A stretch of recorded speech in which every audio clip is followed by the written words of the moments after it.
नमस्कार, मैं हूं आकांक्षा और आप देख रहे हैं ABC 24। रात 10 बजे में आप सभी का स्वागत है। देखते हैं खबरें विस्तार से। शहीद मेमोरियल के उद्घाटन और रैली के लिए पंजाब दौरे पर गए प्रधानमंत्री नरेंद्र मोदी की सुरक्षा में बड़ी चूक का मामला सामने आया है।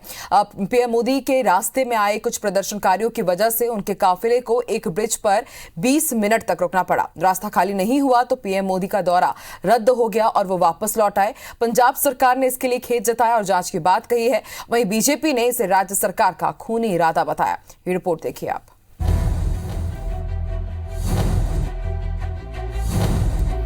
पंजाब की पुण्य धरती पर कांग्रेस के खूनी इरादे नाकाम रहे। नफरत मोदी से कांग्रेस को है। हिसाब हिंदुस्तान से और हिंदुस्तान के प्रधानमंत्री से ना कीजिए। तो मुख्यमंत्री के दफ्तर से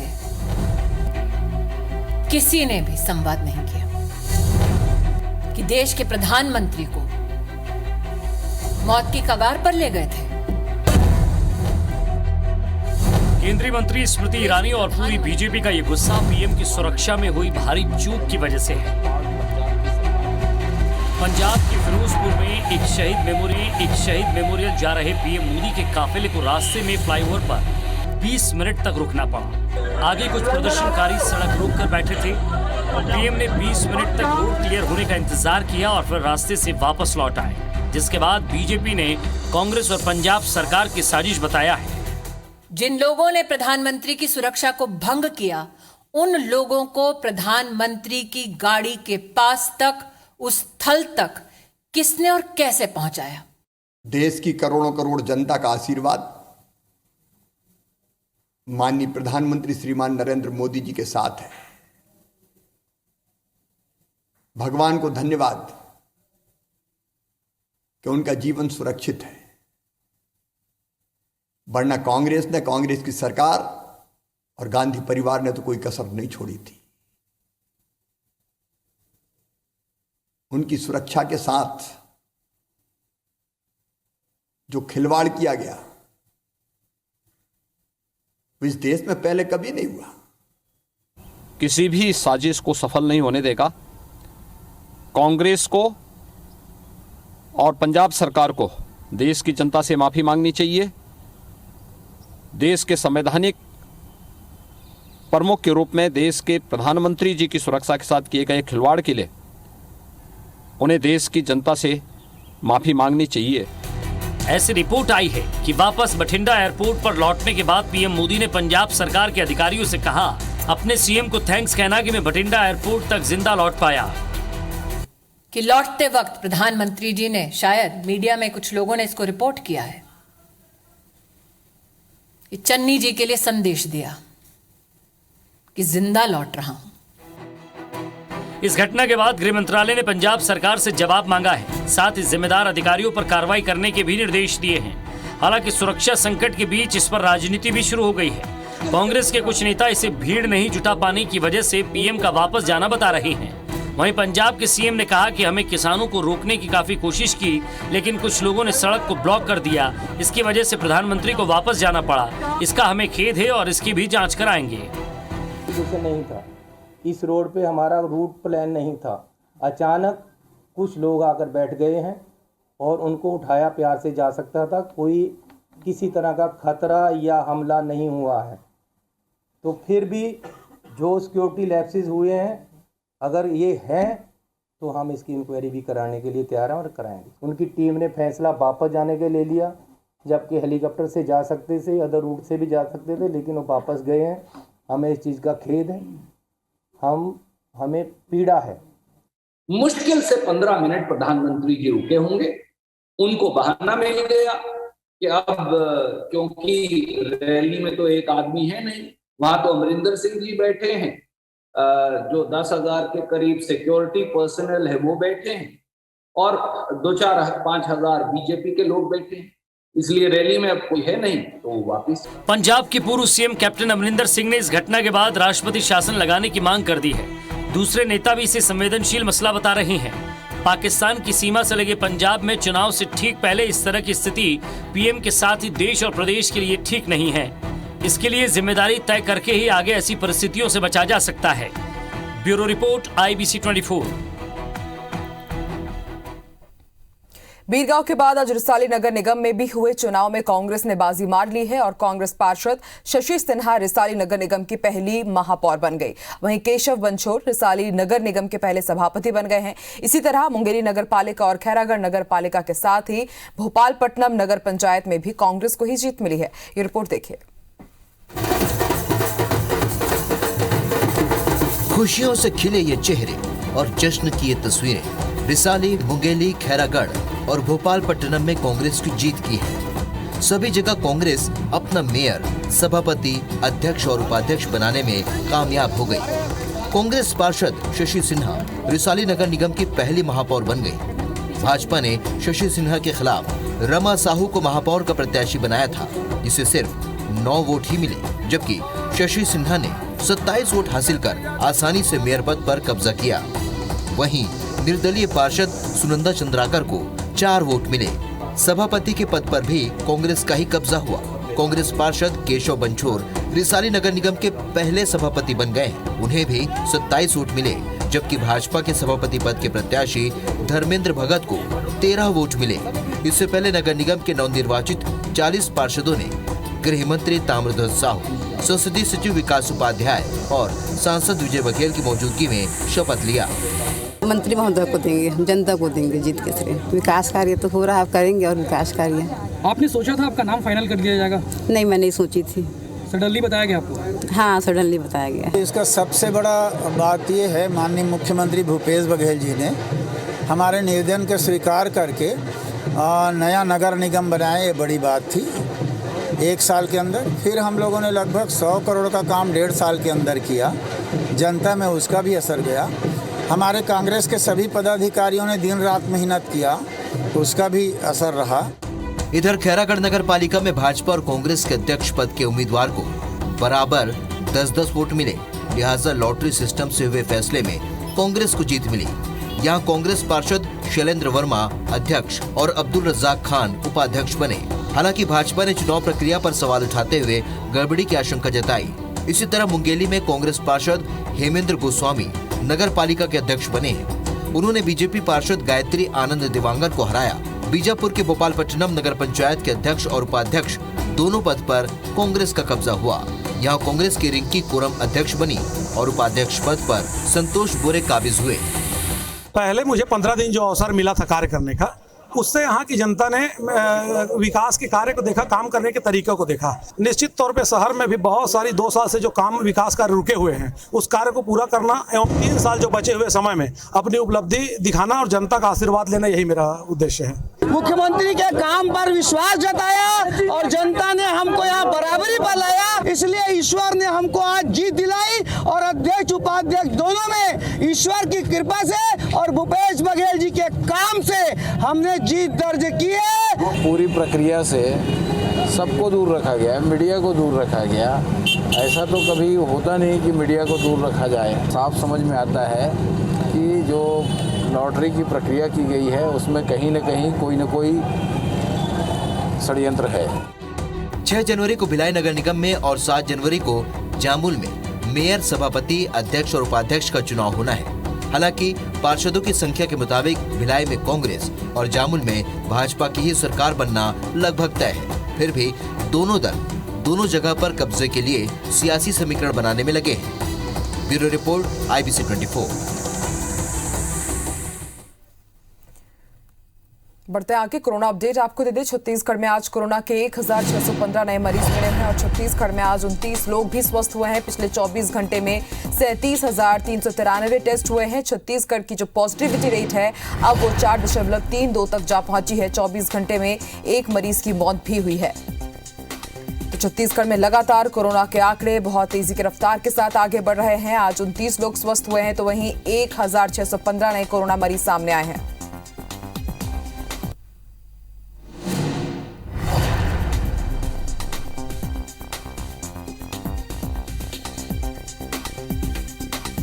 रायपुर में 491 नए पॉजिटिव मरीज मिले हैं। रायपुर लगातार हॉटस्पॉट बना हुआ है कोरोना केसेस के मामले में। वहीं अगर बात की जाए बिलासपुर की 250, दुर्ग में 187, रायगढ़ में 157 नए केस सामने आए हैं। राजनांदगांव में 36, बलौदा बाजार में 12 और कवर्धा में 17 नए केस सामने आए हैं।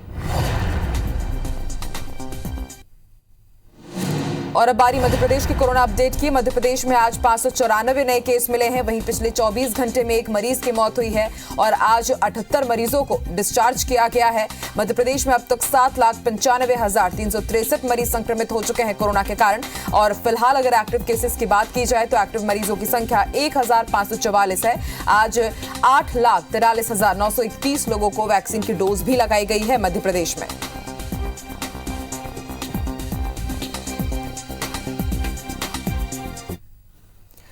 और अब बात बीजापुर की, जहां कोरोना के लगातार मामले बढ़ रहे हैं और पूरे जिले में धारा 144 लागू कर दी गई है। साथ ही सुरक्षा बल फ्लैग मार्च करते हुए जनता को कोरोना और ओमिक्रॉन से सावधानी बरतने के साथ मास्क और सैनिटाइजर का इस्तेमाल करने की सलाह दे रहा है। साथ ही शादी, मेला, रैली, सभा और खेल जैसे कार्यक्रम आगामी आदेश तक प्रतिबंध कर दिए गए हैं। दुकानदारों को हैंड वॉश और सैनिटाइजर रखकर संचालन की अनुमति दी गई है।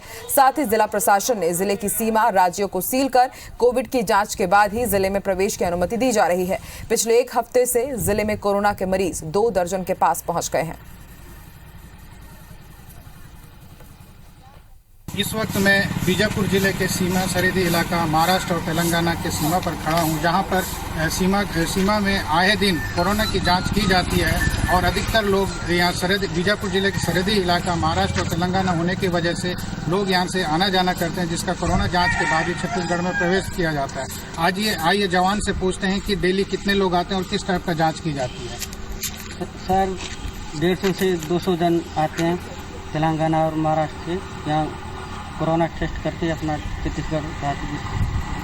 देखिए यहाँ लगभग 150 से 200 लोग छत्तीसगढ़ राज्य में प्रवेश करते हैं प्रतिदिन। उनका कोरोना जांच के बाद ही छत्तीसगढ़ में प्रवेश किया जाता है। संतोष कुमार। महाराष्ट्र में 13 मंत्री और 70 एमएलए कोरोना संक्रमित हो गए हैं। मुंबई में बढ़ते संक्रमण को देखते हुए आज नई गाइडलाइन जारी की जा सकती है। साथ ही स्कूल, कॉलेज बंद करने को लेकर फैसला हो सकता है। पश्चिम बंगाल में कोरोना का कहर जारी है। इस बीच एनआरएस मेडिकल कॉलेज और अस्पताल में प्रिंसिपल समेत 198 डॉक्टर्स कोरोना पॉजिटिव पाए गए हैं। एनआरएस के प्रिंसिपल शैबाल मुखर्जी समेत इतने डॉक्टर्स के संक्रमित होने से मरीजों को देखभाल पर अब संकट आ सकता है। ओमिक्रॉन को लेकर डब्ल्यूएचओ ने चेतावनी दी है। डब्ल्यूएचओ के मुताबिक ओमिक्रॉन की रफ्तार जितनी तेज होगी, खतरनाक वेरिएंट आने की आशंका उतनी बढ़ेगी। डब्ल्यूएचओ ने बताया कि ओमिक्रॉन से भी मौतें हो रही है। इसकी तेज संक्रमण दर चिंताजनक है। ये किसे पता कि अगला वेरिएंट कितना घातक होगा।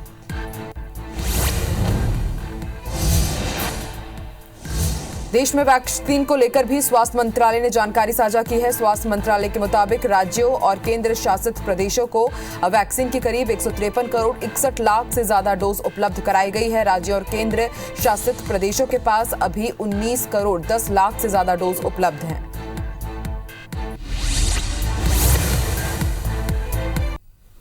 आइए अब कुछ दूसरी खबरें देखते हैं। बीजापुर खेल एकेडमी के कर्मचारियों पर खिलाड़ियों से गाली गलौज करने और उन्हें डंडे से पीटने का आरोप लगा है।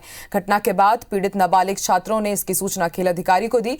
पीड़ितों को खेल अधिकारी ने समझाइश दी, लेकिन जातिगत गाली गलौज को लेकर आदिवासी समाज अब आंदोलन कर रहा है। आदिवासी समाज ने अजाक थाने में एफआईआर के लिए शिकायत करवाई है और कार्रवाई की मांग की गई है। मामले की तूल पकड़ने के बाद पंचायत अधिकारी भी थाने पहुंचे और शिकायतकर्ताओं को समझाने की कोशिश की, लेकिन उन्होंने दोषियों पर कार्रवाई और उन्हें बर्खास्त करने की मांग जारी रखी। अधिकारी पूरे मामले में उचित कार्रवाई की बात कर रहे हैं। कर अब तक 2 दिन नहीं आए थे, फिर उसको बोले कि तुम गोंड मुरिया हो, कल यहाँ दाल भात खाने के लिए आए हो करके उसको गाली दे रहे सर। ये सब सुनने के बाद लड़की जो है फिर चले गई सर वापस। गाली कौन दिया? Coach sir. नाम क्या उनका? सूरज गुप्ता। उनको बेरहमी से पीटा गया, लात घूसों से, डंडों से और जातिगत गाली गलौज किया गया, जिसके न्याय के लिए बच्चों के हित में हम सर्व आदिवासी समाज की तरफ से बच्चों को न्याय दिलाने हम थाने में एफआईआर करने आए हैं। ये पहला मामला है जो मेरे संज्ञान में आया है। अगर ऐसा पहले घटना हुआ होगा तो इसकी जानकारी मुझे नहीं है। बच्चों ने किसी भी प्रकार की ऐसे मारपीट की घटना अगर कोई पूर्व में हुआ है तो उसकी जानकारी मेरे को नहीं दिया गया। अगर ऐसा आता है, शिकायत आता है, तो हम जरूर उसके निष्पक्ष तरीके से जांच करेंगे। खंडवा के पटाजन के जंगलों में बाघिन होने की खबर से आसपास के गांव में दहशत का माहौल है। जंगल में बाघिन के पगमार्क मिले हैं। वहीं ग्रामीणों ने बाघिन का वीडियो भी वायरल किया है। वन विभाग के मुताबिक होशंगाबाद के सतपुरा टाइगर रिजर्व से 1 महीने पहले 4 साल के एक बाघिन विचरण करते हुए बाहर निकल गई थी। 10 दिन पहले इसका मूवमेंट रेड गांव में पाया गया था। ये वही बाघिन है। वन विभाग के डीएफओ अनिल कुमार शुक्ला ने बताया कि क्षेत्र में बाघिन की पुष्टि हो चुकी है। टीम बनाकर उसकी निगरानी शुरू कर दी गई है। किसानों को रात के समय में खेत पर न जाने की हिदायत दी गई है।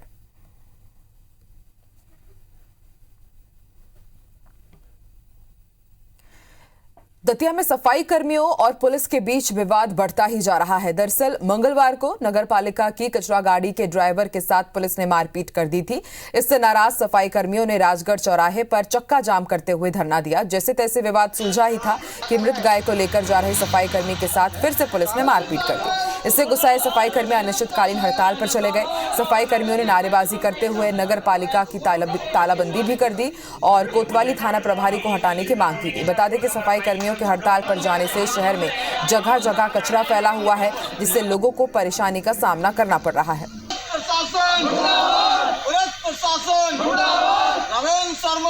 सफाई कर्मचारी के साथ हुई मारपीट के विरोध में आज हम लोग हड़ताल पर हैं। संबंधित के खिलाफ कार्रवाई चाहते हैं, उचित कार्रवाई हो। कोई ऐसी संभावना नहीं है। जहां तक हो सकेगा हम लोग आर पार की लड़ाई लड़ेंगे।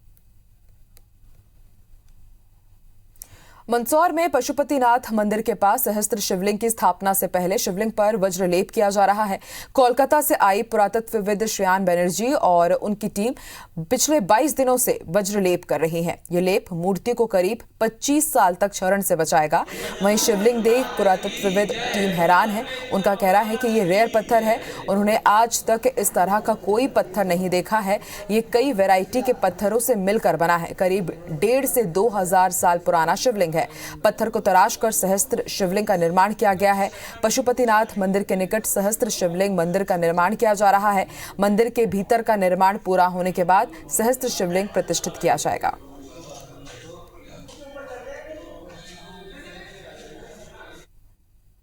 ये बहुत रेयर किस्म का पत्थर है। हम लोगों को भी ये मिला नहीं है अभी तक। पहली बार हम लोगों ने इसका निरीक्षण किया, तो थोड़ा टाइम लगा हम लोगों को इसको समझ में, इसका कैरेक्टर समझने में। एक ही साथ इतने अलग अलग डेंस के पत्थर और उसका टेम्परेचर भी अलग है, उसका जो हार्डनेस है वो भी एकदम अलग है। एकदम बहुत सख्त और एकदम बहुत नरम। विशिष्ट प्रकार का पत्थर है जिसमें बहुत सारे अवयव इसमें मिले हुए हैं। एक तरह से मिक्स्ड स्टोन जैसा है और सेंसिटिव स्टोन उन्होंने बताया है।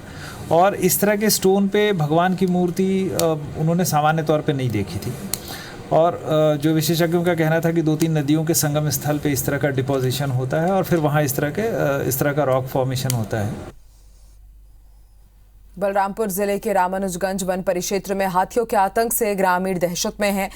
सुरक्षा के मद्देनजर वन विभाग की टीम ने ग्राम पंचायत लुर्गी और कनकपुर को पूरी तरह से खाली करा दिया है और वहां के 200 से ज्यादा लोगों को पंचायत भवन और हॉस्टल में शिफ्ट किया गया है। फॉरेस्ट विभाग के अधिकारियों के मुताबिक झारखंड से 12 हाथियों का दल इस क्षेत्र में पहुंचा हुआ है। गांव के करीब डेरा जमाए हुए हैं। वहीं कड़कड़ाती ठंड के बीच ग्रामीणों को परेशानियों का सामना करना पड़ रहा है। लिहाजा फॉरेस्ट और जिला प्रशासन की टीम ने ग्रामीणों के भोजन और दूसरी चीजों की व्यवस्था की। अधिकारियों ने बताया कि हाथी रात में गांव के बेहद करीब आ गए थे, इसलिए ट्रैक्टर और दूसरे वाहनों की मदद से ग्रामीणों को गांव से बाहर निकाला गया।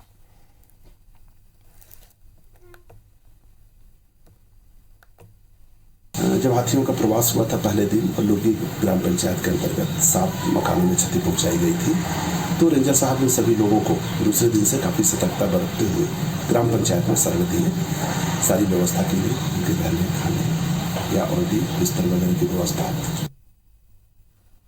कबीरधाम जिले के वनांचल में लगातार बाघ तेंदुआ देखे जाने की सूचनाएं मिलती रही है। पंडरिया शहर के सिर्फ 2 किलोमीटर की दूरी पर किसानों ने एक बार फिर से इन्हें देखे जाने की सूचना वन विभाग को दी। वहीं सूचना मिलते ही फॉरेस्ट टीम मौके पर पहुंची और उन्होंने आसपास देखा, जहां 29 और 30 दिसंबर को सोनारिन तालाब और उसके आसपास गन्ने के खेतों में बाघ आने की पुष्टि की। वहीं टीम को तालाब के पास बाघ के पगमार्क भी बड़ी संख्या में देखने को मिले हैं। फॉरेस्ट अधिकारियों का कहना है कि ग्रामीणों ने खेत में बाघ की दहाड़ भी सुनी है। बताया जा रहा है कि बाघ अचानकमार टाइगर रिजर्व का है और कान्हा किसली नेशनल पार्क से लेकर अचानकमार टाइगर रिजर्व तक का पूरा क्षेत्र कॉरिडोर के रूप में वन्यजीव उपयोग करते आ रहे हैं।